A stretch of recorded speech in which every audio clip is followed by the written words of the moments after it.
জঙ্গলে এক চালাক বানর ছিল, নাম টুকাই। সে সব সময় নিজেকে নায়ক বলে পরিচয় দিত। কোথাও একটু শব্দ হলেই সে চিৎকার করত, বাঘ আসছে, বাঘ আসছে। সব প্রাণী দৌড়ে পালাত। তারপর দেখত কোথাও কিছুই নেই।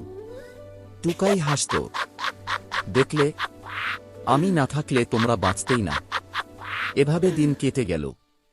সবাই বিরক্ত হয়ে গেল তার মিথ্যে নাটকে।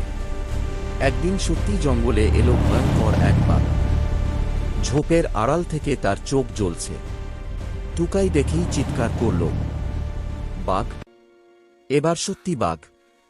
কিন্তু কেউ বিশ্বাস করল না। সবাই ভাবল আবার মজা করছে।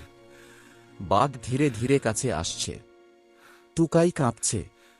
ঠিক তখনই ছোট্ট এক খরগোশ তার চিৎকার শুনে এগিয়ে এলো। সে অন্যদের ডাকল। সব প্রাণী একসাথে চিৎকার করতে লাগল। হাতি পা ঠুকল, হরিণ দৌড়াল। জঙ্গলে এমন আওয়াজ হল যে বাঘ ভয় পেয়ে পালাল। টুকাই মাটিতে বসে পড়ল। তার গলা শুকিয়ে গেছে। সে বুঝল, মিথ্যে নায়ক হয়ে লাভ নেই। সত্যিকারের সাহস মানে বিশ্বাস। সেদিন থেকে টুকাই আর কখনো মিথ্যে ভয় দেখায়নি।